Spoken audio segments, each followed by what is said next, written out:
Philippe Ernest Charles Métayer, exactement. Fifi, eh bien, sur la photo, c'est moi à 5 ans. Et donc, j'ai encore des cheveux.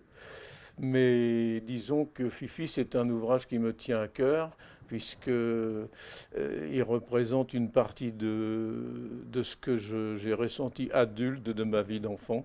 Et c'est une partie aussi de l'évocation de mon père, un hommage à mon père. Là, il y a deux plans. Il y a l'enfant en tant que tel qui entend ses parents, parce que souvent j'emploie la phrase euh, ma mère m'a dit ou mon père m'a dit. Et ce sont des, comment dirais-je, des flashs qui me reviennent en ce moment, mais j'avais aussi des informations, j'avais des parents assez évolués, donc qui lisaient beaucoup de journaux, qui se tenaient au courant. Et si je prends par exemple l'exemple de Radour-sur-Glane, je l'ai appris assez vite parce que ma mère étant très croyante, ça a été pour elle, elle en a parlé à ses voisines, etc. Donc je pars de ces choses-là que j'ai entendues et je règle aussi quelques comptes avec des gens de ma famille que je n'aimais pas beaucoup et qui ont abusé de gens que j'aimais. Vous voyez, il y a plusieurs plans. Mais je reviens toujours au présent en ramenant euh, l'adulte qui écrit sur l'enfant que j'étais. C'est ça le. C'est pas l'enfant qui écrit, c'est l'adulte qui écrit sur son enfance.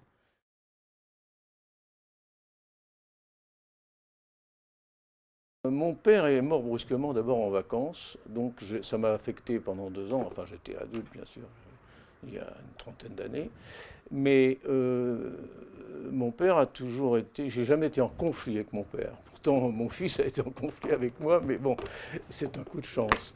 Peut-être parce il a été absent dès lors pas mal, mais peut-être parce que je l'admirais beaucoup et que c'était le seul à ne pas être dans l'enseignement. Toute ma famille est dans l'enseignement, sauf lui. Orphelin de père, donc il avait une certaine douceur, une certaine féminité, et j'ai beaucoup aimé mon père, ma mère également, mais c'est pas tout à fait la même relation.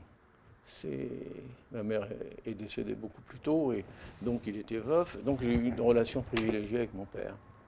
Et il était à la Transat, il est mort en 73 et la Transat est morte aussi en 73.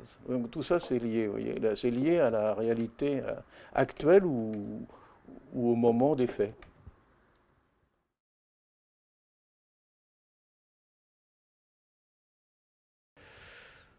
Oh, une certaine joie, comme dirait Depardieu, une certaine souffrance aussi, parce que c'est quand même des choses profondes.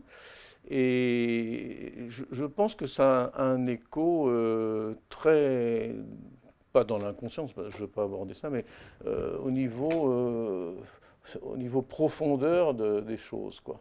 Je me suis impliqué beaucoup. C'est plus un témoignage qu'une biographie. C'est pas une biographie, c'est un témoignage sur une période à travers un adulte qui regarde sa vie d'enfant. Voilà, si je résume.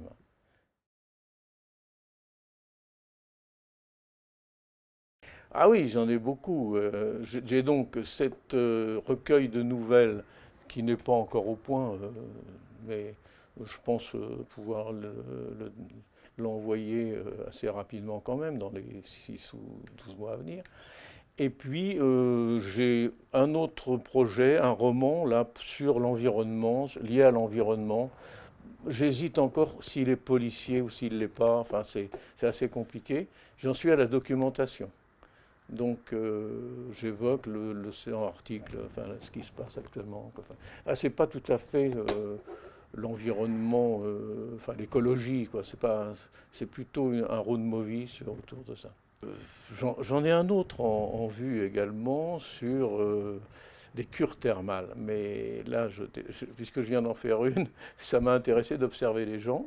Donc j'aime bien les gens, je les observe, et puis j'essaye de leur redonner ce qu'ils représentent sans trop les abîmer, les mépriser, les massacrer, comme on dit. Hein, j'essaie de tirer d'eux ce qui est bon plutôt que ce qui est mauvais, quoi.